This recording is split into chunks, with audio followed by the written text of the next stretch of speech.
Reverend Billy, this is Brian. Good morning to you, sir. Brother Brian, how you doing? Great, sir. How are you? I'm having a good day. Great. Well, it's truly an honor to have you here on our show. You're truly a patriot, and we love what you do. Thank you. You're welcome, sir. I would like to get your perspective on what's going on at Coney Island, and like to get you to go into that for us, sir. Yes, we concentrated.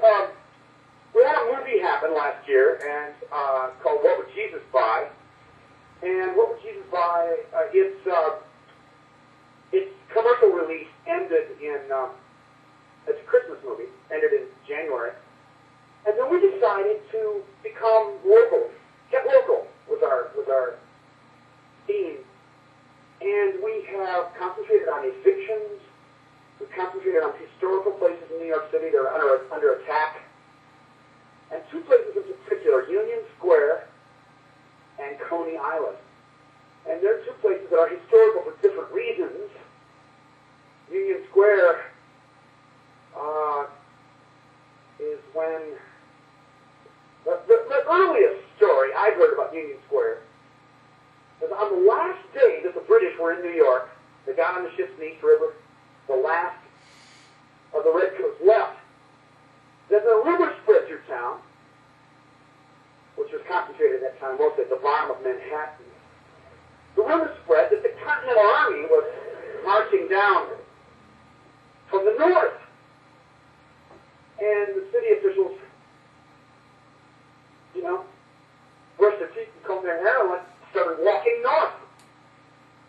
And the diaries that I read of what the scene looked like, that the Continental Army was just in rags. I mean, they were just beaten up by the weather and looking kind of down in the dumps, kind of depressed, not a lot of smiles. And in the middle of this ragged bunch of guys dragging themselves along was a ramrod straight George Washington on his white horse. And when the city fathers hailed him, got off his horse, took off his hat, and gave his cakes to his assistant, and walked up, extended his hand. Since that day, that spot, now called Union Square, that has been a place, a locus of pivotal historical moments in our culture. And it has become a park, a parade ground. After Fort Sumter was bombed, there were 60,000 volunteers that just kind of came to Union Square and got ready to go. There was, to fight slavery, the first Labor Day parade was there in 1882. And through the years, the concept of the 8-hour workday, the peace movement, the civil rights movement, so much took place there in Union Square. It was just, no one knows why. It's just sacred American ground. So much of the progress it made through the decades in this country, just in New York City, took place there. It's not that big a place. Some of our listeners haven't been there. It's about a 10 square block area at the corner of Broadway and 14th Street. And of course, there's a big statue of George Washington that dominates the whole park. And they're privatizing it. The local rich people are taking over, and they want to turn the reviewing stand of these parades into an upscale restaurant. The recent history of Union Square is very similar to Coney Island. In the 70s, our city was broke, and many thousands of people in the park department got fired, and the budget of the park department got decimated.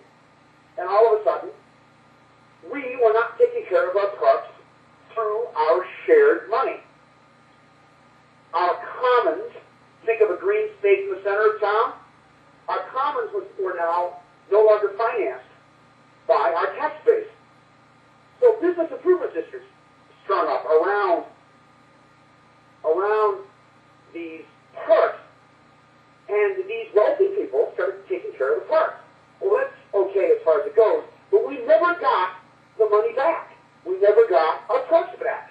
They became privatized by that emergency in the 1970s. The budget in New York City is less than 1% goes to parks. You see? So, well, the things that we own together in this country have been gradually privatized. The military is now a bunch of corporations. There are 79 corporations in Iraq. I read that more than half of the people that are doing things on behalf of the federal government are now doing things for subcontractors. And of course, we lose control of things then. People just start doing things not as a result of our democratic policy, but and that's what's happening at Union Square. The local wealthy people have moved in, and they're telling the police what to do. With Coney Island, the same thing's happening. Here's a place that is for New Yorkers and for much of the world. It's the working family's paradise. You can take the subway out to Coney Island and have a day on the beach, and you can do it with $5 budget per kid. Well, now Mike Bloomberg, the billionaire who runs this town now, he wants to put up 30-story high hotels there, given to his buddies. He wants to privatize this place because it's essentially a treasure that should be protected. In the middle of the night, Giuliani tore down one of the famous roller coasters, the Thunderbolt. The Cyclone's still there. Astroland is going to be torn down this winter. The parachute jump is still there. Wonderland is still there. There are lots of little mom-and-pop shops, amusement rides that are run by families and so forth. It's a treasure, and it needs to be guarded. Union Square and Coney Island, for two different reasons, are American institutions that need to be protected and nourished. When we lose these places that we manage together, shopping comes in.